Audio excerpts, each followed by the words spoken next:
in the jury box and see if you're wrong. So, Doctor, I think we left off on discussing your differential diagnosis, and Yes. we were talking about bipolar 1. Yes. So how did you rule out bipolar 2? Well, as we already discussed, again, a stimulant can precipitate a hypomanic episode as well. I didn't see anything that would make me believe that he had a hypomanic episode outside of substance use. And that's another thing you got to look at as well, is that you got to look at whether or not somebody is using substances that can also mimic that disorder. So again, I had some questions, but because of the biological effect of bipolar disorder, I ruled bipolar disorder out of my differential because of the non-reaction to stimulants, illegal or otherwise. Okay. And how did you rule out schizophrenia? When I went to look at psychotic disorders, that was more important to talk with John about. I'd already got information from the jail records and the hospital records, and I had some idea what was going on there, but I always like to ask the person that I'm talking with about their psychotic symptoms. Usually people with schizophrenia, they'll be able to tell you their psychotic symptoms even if they're not psychotic. So they'll be able to tell you how they used to be when they weren't on treatment or something like that, and they can give you a lot of good detail on that. It doesn't go away, their knowledge of the symptoms, even though they are medicated and they no longer have the symptoms. But when I started talking with John about the symptoms, I realized that there was not any depth to the symptoms. So he could report some basic symptom, like he was hearing voices that he'd burn in hell for what he did, but there was nothing further. Usually when somebody is psychotic, it'll be more detail about that. So you can ask more questions about that, and then they can give you more and more details about that. But I felt that when I was talking with John, it was only a primary surface level verbalization of a symptom, but there wasn't the depth of symptoms like how one would suspect if somebody had a true delusion or a hallucination. Another thing that he had told me that I knew was not a true psychotic symptom is that he said that he was seeing images over his left eye only. Well, that is not consistent with schizophrenia or any psychotic illness. To just see images over one eye is not a typical symptom. So again, when I was speaking with him, I wasn't getting the feeling that the symptoms that he was describing to be psychotic symptoms were what I would consider true psychotic symptoms based upon what I know, and I've been treating patients for years. So that was another thing that sort of tipped me off a little bit, or something that I noticed. I also noticed when looking through the records, when you look through the jail records or even the hospital records, again about the psychotic symptoms, there was no depth to the symptoms, and they were just one-word items, you know, like seeing puppies. That isn't a psychotic symptom, or a typical psychotic symptom, it's not. Seeing dinosaurs, that is not a typical psychotic symptom, but it was one that he reported. So again, they were just sort of things that somebody that believes they would, what somebody psychotic would say, maybe that's there, but I didn't get the impression that they were true psychotic symptoms because of that, and then also the depth of the symptoms were not there. So if somebody's experiencing a delusion, they might just say a delusion like, oh, I thought I was God, okay. So then, but they can start going through that context of I thought I was God and talk about everything in his environment from the perspective of being God. Well, that was not happening with John. And so again, that was why I was like, this is not consistent with what I know to be true psychotic symptoms. And so another thing was the quickness in which they came. Now, usually psychotic symptoms, they percolate over a period of time. A little thing here and there, and then it might get a little bit bigger and bigger and bigger and bigger. I didn't feel like that happened here. There was all of a sudden, boom, a lot of symptoms, and then they were gone. Well, again, that's not consistent with a true psychotic disorder. So that was another thing that was making me think no. Those were the primary things. Also, just a responsiveness to medication was another thing that I was sort of looking at also. And explain what you mean by that, responsiveness to medication. Well, when somebody, let's say somebody is acutely psychotic to the degree of this murder, they are going to need a lot of medication in order to get that delusional construct down. Whenever John started being treated in the hospital, obviously he's not getting any medications while he's in the jail because the symptoms were sporadic and he was not very compliant with medication. So that was part of the reason. But then when he got to the hospital, the medication that they had placed him on was very low doses of medication. And he got competent on those very low doses. Haldol 10 milligrams, Seroquel 20 milligrams, Vistaril 100 milligrams. His Wellbutrin was only 300 milligrams. And he was also on Neurontin. Now the Wellbutrin is a pretty decent dose, but all the other doses, Seroquel, the typical dose of Seroquel for somebody with acute psychotic symptoms is 400 milligrams twice per day. So the fact that he was only on 20 milligrams twice per day was giving me some pause because he got completely competent on that low dose of medication. Also the Haldol 10 milligrams is a starting dose. So especially for John's size, he's a big guy. So again, that also is another factor there. And the fact that he was using substances, or he had used substances in the past, the metabolism could be faster. So again, usually when you see patients like that, they need more medication in order to get that effect. These were very low doses, and he was on that for an entire year and no longer had psychotic symptoms. So that was making me have another concern. You mentioned delusions. What's a delusion? They've heard definitions of delusions. What is your definition of a psychotic delusion? I feel bad because I'm at the end. But delusions is a fixed false belief. Fixed is the key word for delusion. It's the same thing. It's all the same all the time. It doesn't jump around. Now, it may have some development, like I said. So if somebody says that they're God, and then they might just have development of that delusion. It goes throughout the environment. You don't go from God to archangel to a devil to a demon to the Pope to this to that in a very short period of time like that, and even in a long period of time. Psychotic symptoms don't work like that. It doesn't change like that all the time. But people that think psychotic symptoms, what they look like, they can say that kind of stuff.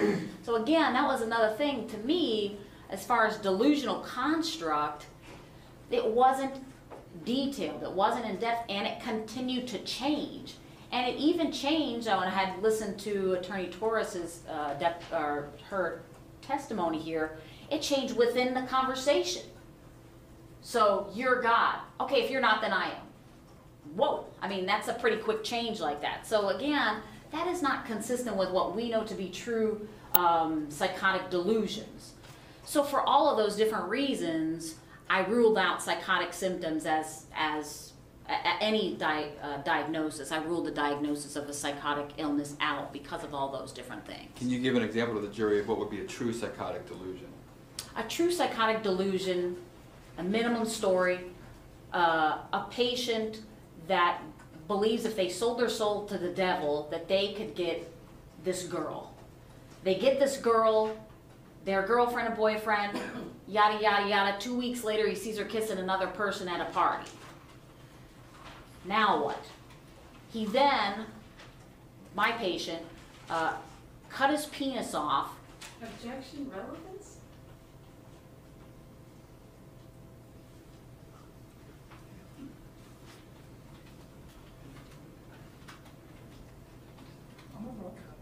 Overall. Okay. Cut his penis off as an offering to God because he had sold his soul to the devil for this girl, and now she's gone. Now he has to show God, I'm so sorry, please save my soul. I will do anything. And that was his offering because it was a sexual in nature delusion.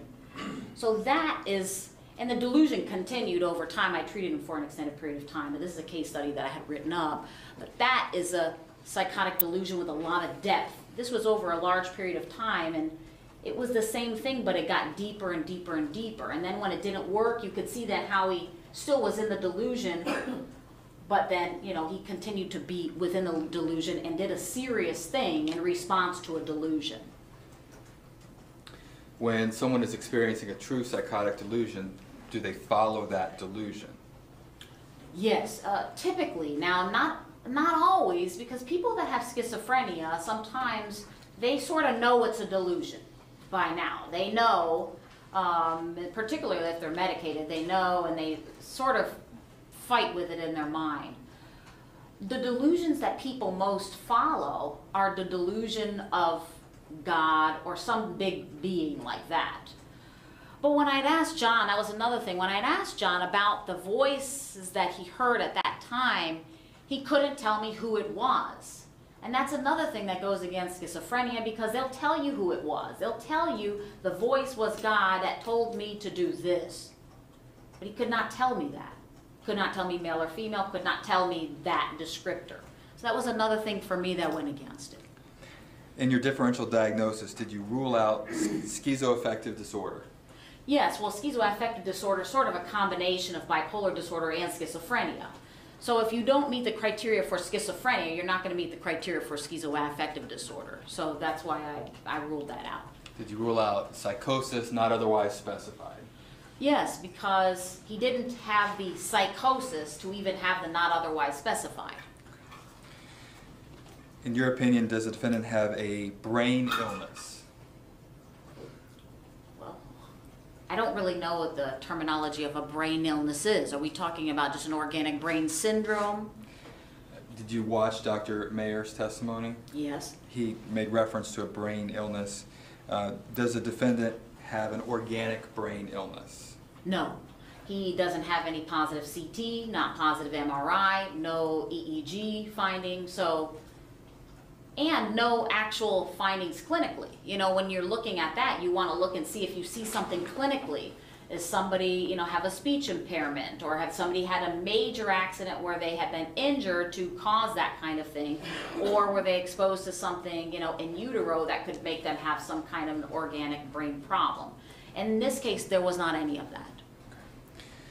In your opinion, does the defendant suffer from a mental illness for prong 1 of insanity? No, I don't believe so. What diagnoses have you given to the defendant? The cause for clinical concern, or the clinical characterization or construct that I came to, was the construct of psychopathy. That's what I noted, and I noted it to be to a severe degree. And did you give any other diagnoses? Well, I also, the substance use disorders. That was another thing that John was pretty consistent with among all the different examiners. It may have been some different dates and things, but the drugs, methamphetamine, cannabis, cocaine, tobacco, alcohol, and spice were consistent. There were others that were also reported in hospital records, but those were consistent, and so I just went with that. Okay. Do you believe that the defendant was malingering mental illness on the date of offense and thereafter? Yes, I do. Okay. Do you believe that the defendant was insane on the date of the murder? No, I don't. Does he meet the first prong of the insanity definition? No, he doesn't, in my opinion. What is psychopathy? Psychopathy is a clinical construct. It is in a category of personality disorders. Psychopathy is a clinical construct that defines or describes someone that has a very extreme way of doing many things. Did you administer a PCLR checklist in this case? Yes, I did. Right. And did you use collateral data in order to administer that checklist? Collateral data in addition to my interview with John. Okay. Both were important in that analysis. Yes. So I'd like to go through some specific traits of psychopathy that you found on the PCLR. Yes. Did you find that the defendant in this case has a trait for glibness or superficial charm? Yes, that's item number 1 on the checklist. A person that has, Previously ruled on, Yes. Well, yes. same ruling. a person that meets this item has an ability to tell convincing stories. They're very verbally facile, able to talk their way out of the box on some level, and that certainly was the case when I was speaking with John in my interview. There were many times that he'd come back to me with comebacks on things, different things, like when I would ask a question, he'd say, what does that mean? What's the relevance of that? That type of thing, he did that a lot. And when I would present collateral information or inconsistencies between what he would tell me from the collateral information, he was always able to talk his way around it. And usually when he did that, he would look like the victim and the other person would look like the person that had done something wrong. Objection improper. On a roll. Did you find that he met the criteria for the trait of grandiose sense of self-worth? Yes, that's item number 2. And people that meet that item appear very self-assured and opinionated. And when they're talking, it's almost like they're performing. And I felt that way when I was speaking with John. I felt that way, that he was sort of controlling the interview. He told me how to run the interview. He was telling me that I was manipulating others to tell me what I wanted them to hear in terms of collateral information. And so that was one of the things I felt like him telling me how to run the interview. I just felt that that was pretty extreme because that usually doesn't happen. So I scored him a 2 on item number 2. So as far as item number 3, person with a need for stimulation or proneness to boredom, did you find that he met that trait? Yes, John is someone, at least in the history and the collateral information, he had a lot of different places to live. Per the attorney's record, 10 different places in 5 years. Also, school. He stopped school because he was bored, stopped jobs because he was bored. That gives one an impression that they would score highly on this stimulation or proneness to boredom. In addition, substance use is also another factor in there because illicit substance use, they're looking for some stimulation external from their normal self. Okay, some of these I'm just going to go through them, doctor. Yes. You would agree that he met the trait for pathological lying, correct? Yes. Did he meet the trait for being cunning and manipulative? Yes. Is there a specific situation that you're aware of that was important to you for that? Yes, there's multiple different situations, but one of them was a time when he had actually bought it.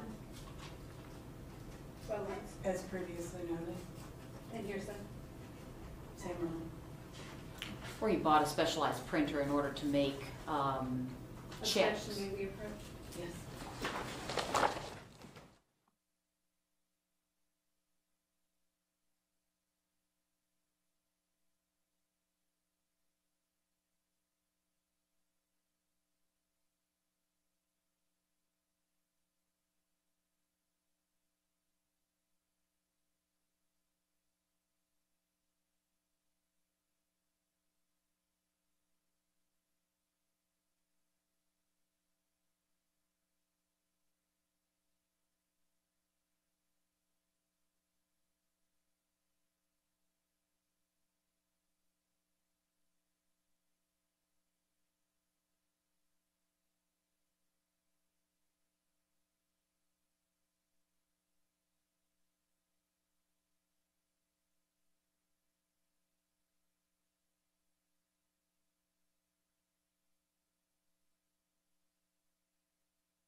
And doctor, would you agree that for item number 5, one of the things that you found that was notable to you was when the defendant had a printer that he was using to print bad checks? Is that accurate? Yes. Okay, so I want to go into the next one. lack of remorse or guilt. Did you find that the defendant met that trait? Yes, I did. Looking at the collateral information and doing collateral interviews, there were multiple different things that were done. When I asked John in my interview if he had any feelings of guilt about anything, he did say he had Objection feelings. improper.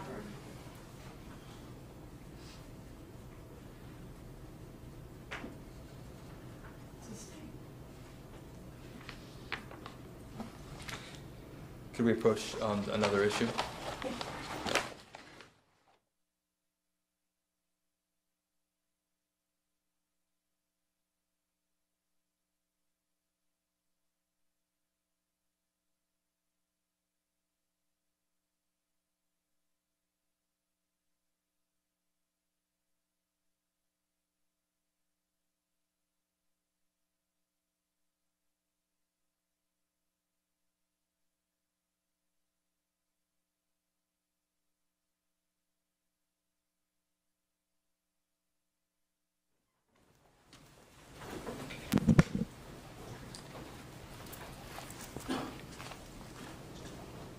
The next item or trait is a shallow affect. Did he have that trait?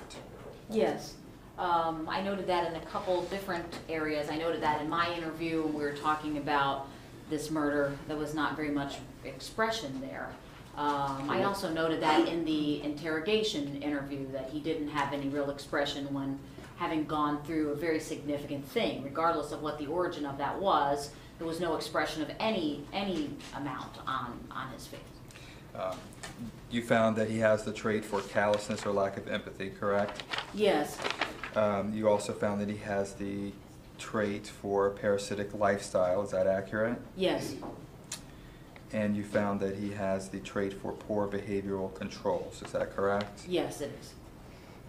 There's also a trait for promiscuous sexual behavior. Did you Yes. find that he met that trait?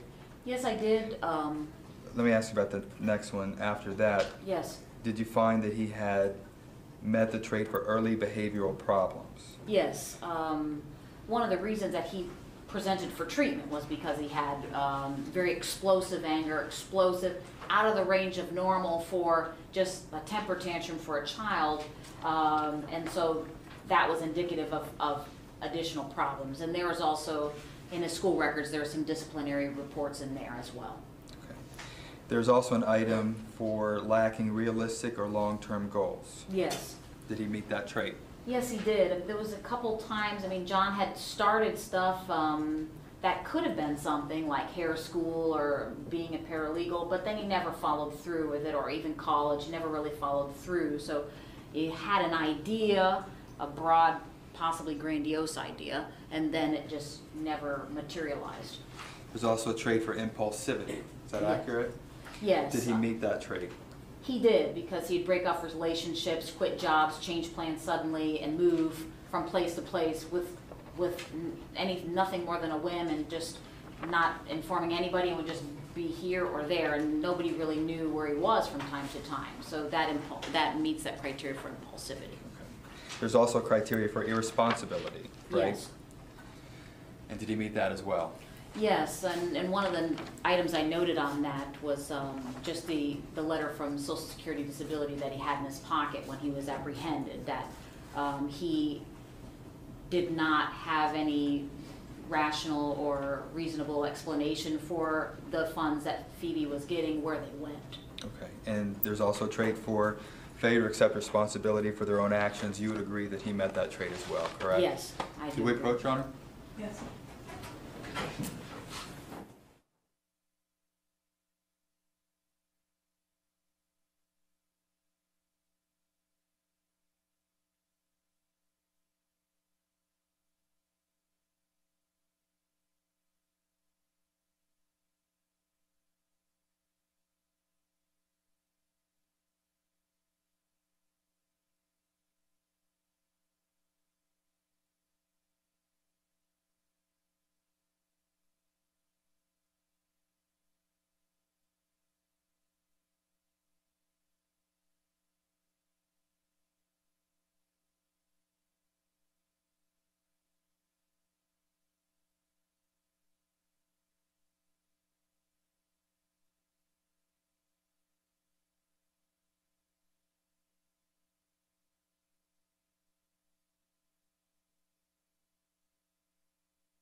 Also approach, please.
So they'll be in for today. We'll start tomorrow morning at 9. Thank you very much for your patience and cooperation.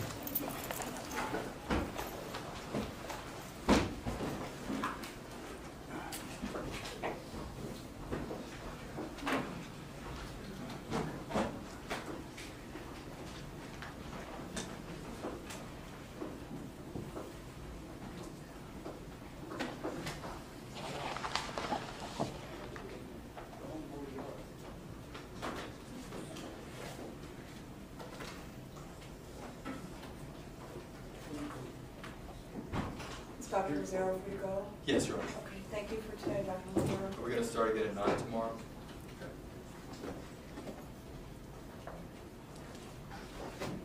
I'm sorry.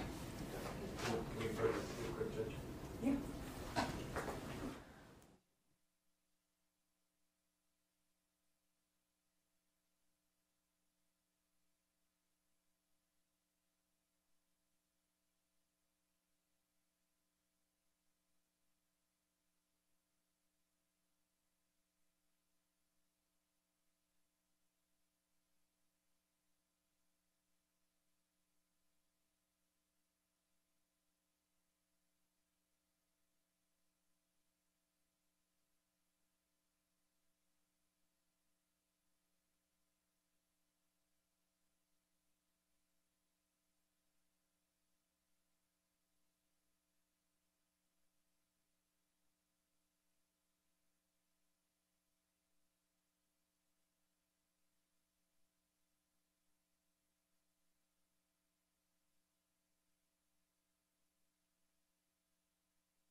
State?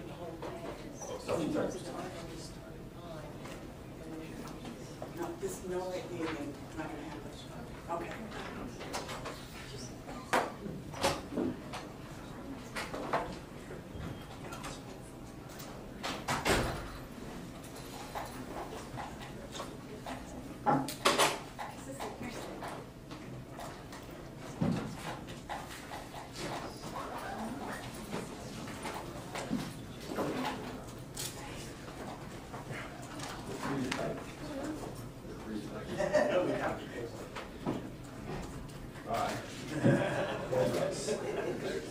Well, we don't have to take for Highway Round. You ready?